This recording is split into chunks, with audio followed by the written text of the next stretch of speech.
그러므로 각처에서 남자들이 분노와 다툼이 없이 거룩한 손을 들어 기도하기를 원하노라.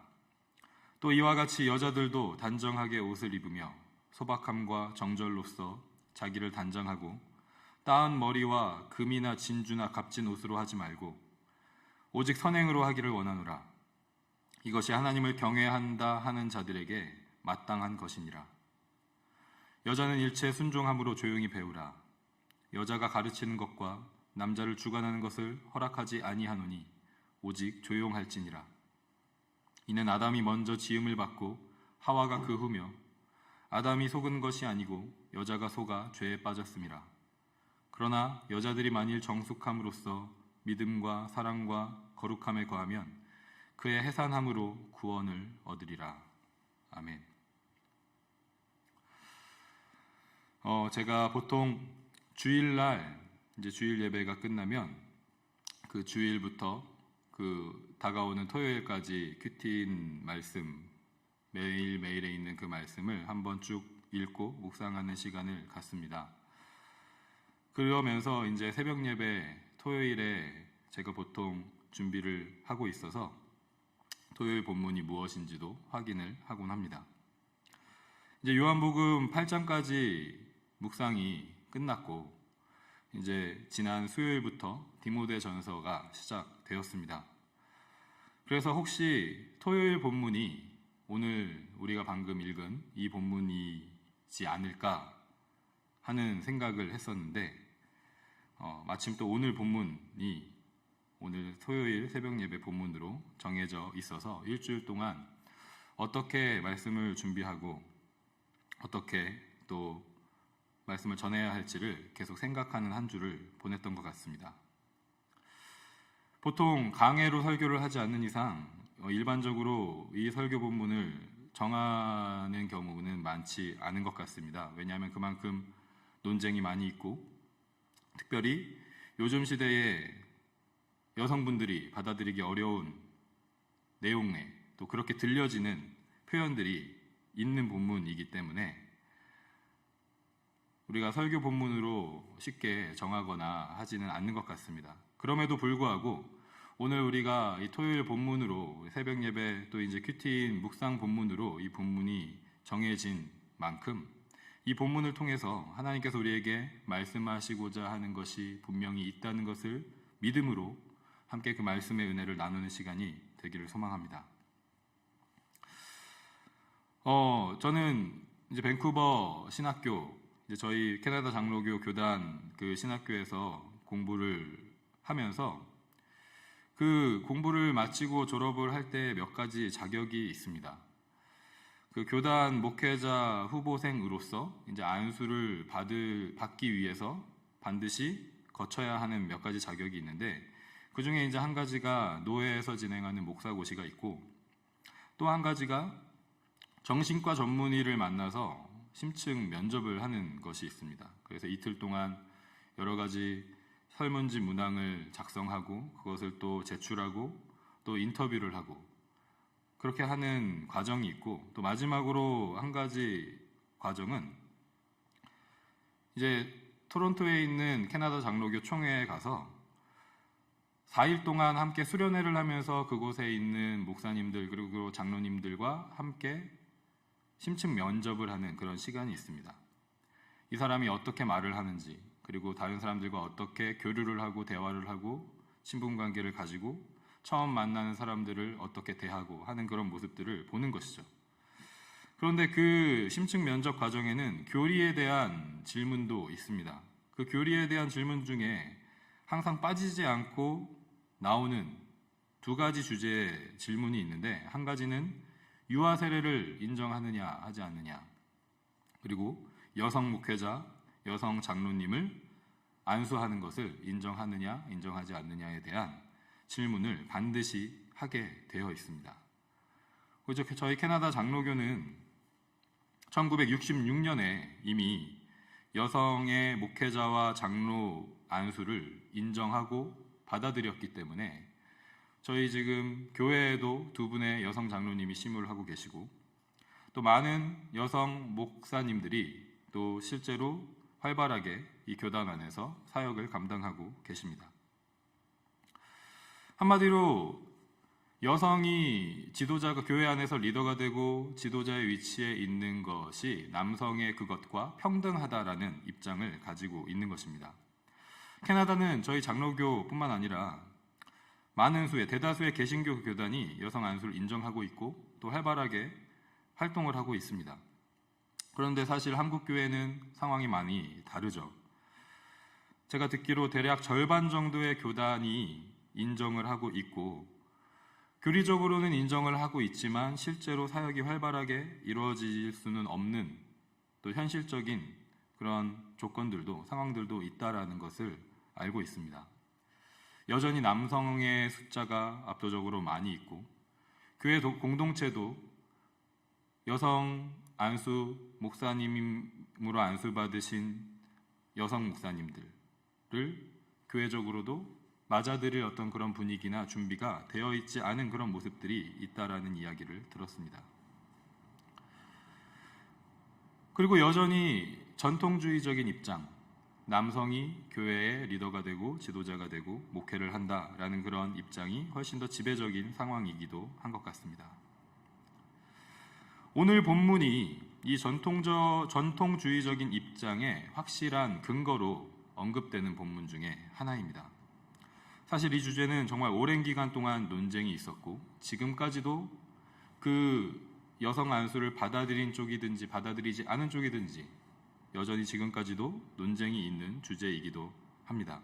그래서 이 시간 우리가 모든 것을 자세하게 다룬다는 것은 사실 불가능하고 그럼에도 불구하고 이 사도 바울이 디모데에게 보낸 이 편지를 통해서 오늘 우리에게 하나님께서 말씀하시는 음성을 들을 수 있기를 소망합니다. 성경 안에는 지도자나 리더로 등장하는 여성들이 사실 많이 있습니다. 제가 다 일일이 나열하지 않아도 구약이나 신약이나 많은 여성들이 교회에 또 공동체의 리더나 지도자로 등장을 하고 탁월하게 또 그 일을 감당하는 모습들을 볼 수 있습니다. 특별히 사도 바울의 전도 여행을 통해서 세워진 초대교회들에는 수많은 여성 리더들이 있었죠. 그리고 계속해서 바울의 사역을 돕는 동역자들이 있었습니다. 그리고 무엇보다도 사도 바울은 주 안에서 유대인이나 이방인이나 주인이나 종이나 남자나 여자나 모두 주 안에서 하나라는 그 복음의 핵심을 강조했었던 사람입니다. 갈라디아서 3장 28절 말씀, 우리가 잘 알고 있는 그 말씀을 보면 너희는 유대인이나 헬라인이나 종이나 자유인이나 남자나 여자나 다 그리스도 예수 안에서 하나이니라 라고 말씀하고 있습니다. 사실 이 복음은 그 당시에 초대교회가 세워지고 했었던 그 로마 제국의 세계에서는 매우 혁명적이고 파격적인 메시지였습니다. 어떤 종교적 우월의식을 유대인들이 가지고 있었던 아니면 특정 종교인들이 가지고 있었던 자신들의 그 종교의 우월의식을 허물고 주인과 종이라는 신분의 장벽을 허물고 남성이 지배하는 남성 우월주의를 허무는 메시지였기 때문이죠. 그리고 실제로 교회는 이 복음의 메시지를 살아내고 있었습니다. 그런데 왜 오늘 본문에서는 사도 바울이 마치 다른 말을 하고 있는 것처럼 들릴까요? 이 부분을 이해하기 위해서 우리는 에베소라는 지역에 대해서 알아볼 필요가 있습니다. 왜냐하면 사도 바울이 보낸 이 편지가 에베소에 있는 교회를 섬기는 디모데에게 보내졌기 때문입니다. 에베소는 로마 제국 식민지 가운데서도 중요한 도시 중에 하나이면서 항구 도시였기 때문에 교통과 문화의 중심지였습니다. 또한 이 에베소는 아데미라는 여신을 숭배하는 것으로 유명했습니다. 사도행전에도 잘 기록이 되어 있는데 19장 28절을 보면 그들이 이 말을 듣고 분노가 가득하여 외쳐 이르되 크다 에베소 사람의 아데미여 라고 외치는 그 에베소 사람들이 아데미라는 그 에베소의 여신이 이렇게 강하고 위대하다라는 것을 외쳐서 사람들에게 선포하는 그런 장면들이 사도행전에도 그려져 있습니다. 이 아데미 여신의 여사제들은 자신들의 몸을 화려하고 사치스럽게 장식했습니다. 그리고 이 아데미 여신을 숭배하는 방법으로는 아름답게 꾸며진 성전에서 아데미 여신의 여사제들이 매춘을, 남성들을 데리고 와서 매춘을 행하게 하는 것이 이 아데미 여신을 숭배하는 방법 중에 하나였습니다. 에베소는 이러한 여사제 중심의, 여성사제 중심의 아데미 여신 숭배가 그 사회와 문화의 중심이 되었었던 도시였던 것이죠. 사도 바울은 이러한 배경을 잘 알고 있는 상태에서 에베소 교회를 섬기는 디모데에게 편지를 쓰고 있는 것입니다. 그래서 교회 안에서 그리고 교회 밖에서도 여성들이 단정한 옷을 입고 소박하고 순결하게 자신을 단장하라고 말하고 있습니다. 몸을 치장하는 것에 열중하는 것이 아니라 선한 일, 이웃을 사랑하고 돕는 일을 하는 것에 치중하라고 그렇게 말하고 있는 것입니다. 아데미 여신의 여사제들처럼 남자들을 잘못된 길로, 죄악의 길로 이끌지 말고 배움과 순종의 자리에 거하라고 말하고 있는 것입니다. 이처럼 오늘 말씀은 그 당시 에베소라는 도시의 상황에서 그리스도인들이 어떤 모습으로 살아가야 하는지, 어떻게 본을 보여야 하는지를 말씀하고 있는 것입니다. 특별히 그 아데미 여신을 섬기는, 그리고 여사제의 역할이 큰 비중을 차지했었던 사회적, 문화적 그 분위기 속에서 그리스도인들이, 특별히 또 여성 그리스도인들이 어떠한 모습으로 본을 보이면서 나아가야 하는지를 말씀하고 있는 것입니다. 따라서 우리는 이 주제를 모든 상황에서 일반화 시킬 수는 없는 것입니다. 여성 리더십에 관한 주제를 이 본문을 중심으로 해서 흑백 논리 또는 뭐 아니면 도식의 논리로 말할 수가 없다는 것이죠. 사실 교회 안에는 이 여성 리더십에 관한 주제 외에도 우리가 흑백 논리로 다루어 왔던 주제들이 많이 있습니다. 가장 우리에게 친숙하고 또 쉽게 느껴지는 것 중에 하나는 교회에서 드럼을 쳐도 되는지, 기타를 쳐도 되는지. 사실 제가 자라나고 이제 유스이고 학생이고 청년일 때는 이 문제는 더 이상 교회 안에, 한국 교회 안에 문제가 되지 않았었던 것 같습니다. 그런데 그 이전 세대 그리고 그 전전 세대에는 정말 첨예한 갈등의 중심에 이 악기를 사용해도 되는지 안 되는지에 대한 문제가 있었다는 것을 들었고, 또 이 캐나다 안에도 여전히 이 문제를 가지고 이야기하는 교회들도 있는 것을 보게 됩니다. 또한 특별히 한국 교회에서는 크리스천인지 크리스천이 아닌지를 판단하는 기준이 되어 왔었던 문제가 있죠. 술을 먹느냐 담배를 피느냐의 문제가 있습니다. 한국 교회에서는 이 부분이 아주 중요합니다. 저도 많은 질문들을 학생들에게 받기도 하고 청년들에게 받기도 하고 했었던 기억이 있습니다.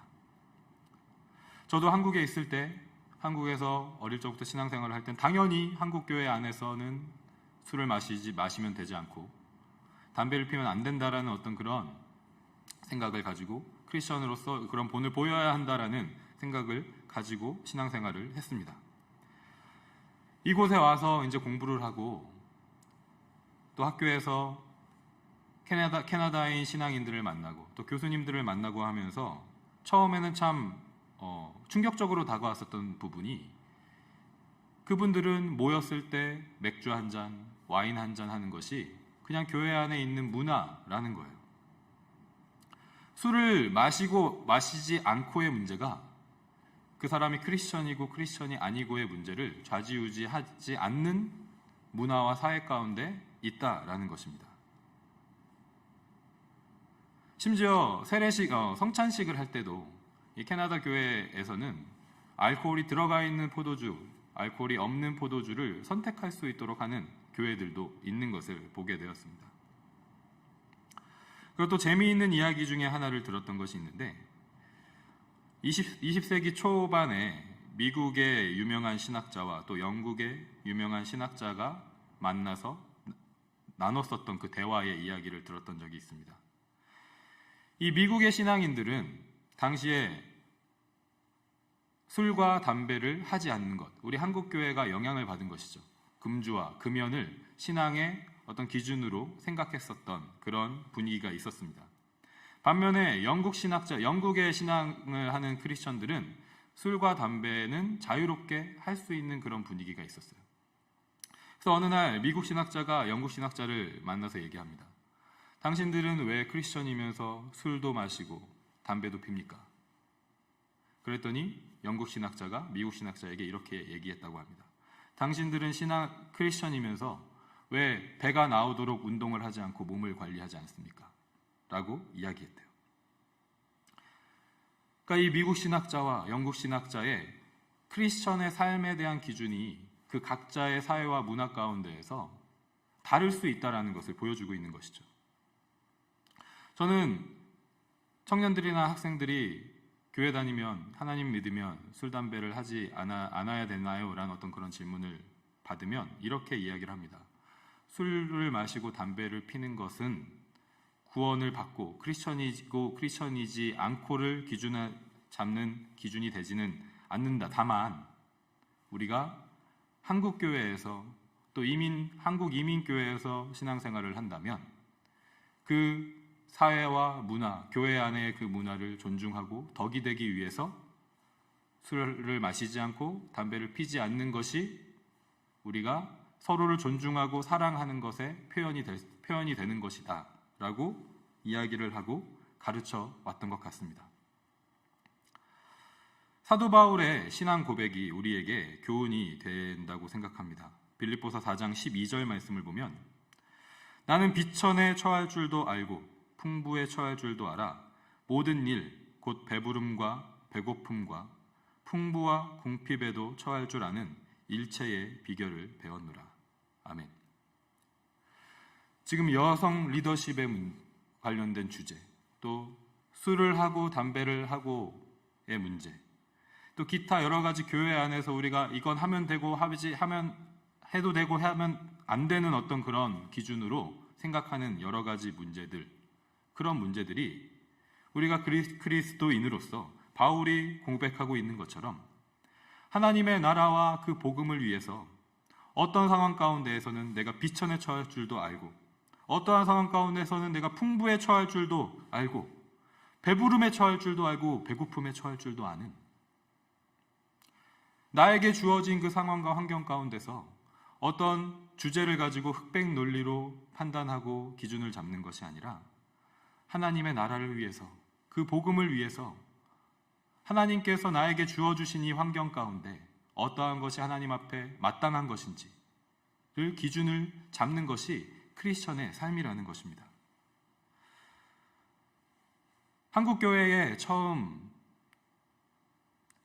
조선에 처음 기독교가 전파되고 개신교 선교사님들이 들어왔을 때는 여전히 가부장적인 분위기가 팽배해 있었던 시절이죠. 그렇기 때문에 그 당시에는 전통주의적인 입장을 가지고 복음을 전파하고 교회가 세워지고 그 교회 안에서 또 그러한 문화가 정착되는 것이 하나님의 나라와 그 복음을 위해서 합당한 때였고 상황이었을 것입니다. 그리고 계속해서 우리가 살아가는 이 시대는 변하고 그 변하는 상황 가운데서 지금은 어떤 교회는 여성 목회자가 안수를 받고 또 장로님들이 세워지고 하는 교회가 있고 여전히 아직 그 부분을 받아들이지 못하는 교회들도 있습니다. 각 상황과 꼭 그 시대의 그 사회적 분위기와 문화에 따라서 그러한 것들이 달라질 수 있다는 것이죠. 그럼에도 불구하고 우리가 서로를 존중하며 서로를 인정하고 받아들이면서 마땅함의 기준을 우리의 기준이 아니라 하나님 나라와 그 복음의 기준으로 잡고 나아갈 때에 우리가 함께 또 하나님 나라를 세워갈 수 있는 줄 믿습니다. 오늘 우리가 이 말씀을 붙잡고 함께 기도할 때 하나님 우리의 판단의 기준이 내가 편하고 내가 익숙한 어떤 삶의 환경과 그런 문화와 사회적 분위기가 되지 않고 하나님 나라와 그 복음의 그 하나님께서 우리에게 말씀하시는 그 사랑의 메시지, 하나님께서 말씀하시는 그 평화의 메시지, 소망의 메시지, 그 복음이 마땅함과 마땅하지 않음을 기준 잡는 우리 판단의 기준이 될 수 있도록 우리에게 지혜를 허락하여 주시옵소서. 우리 삶의 순간순간마다 그러한 기준으로 우리의 말과 행동들을 선택하고 행할 수 있는 우리 모든 성도님들 되시기를, 우리 에드몬턴 한인장로교회 모든 믿음의 지체들 되시기를 주님의 이름으로 간절히 소망하고 축복합니다.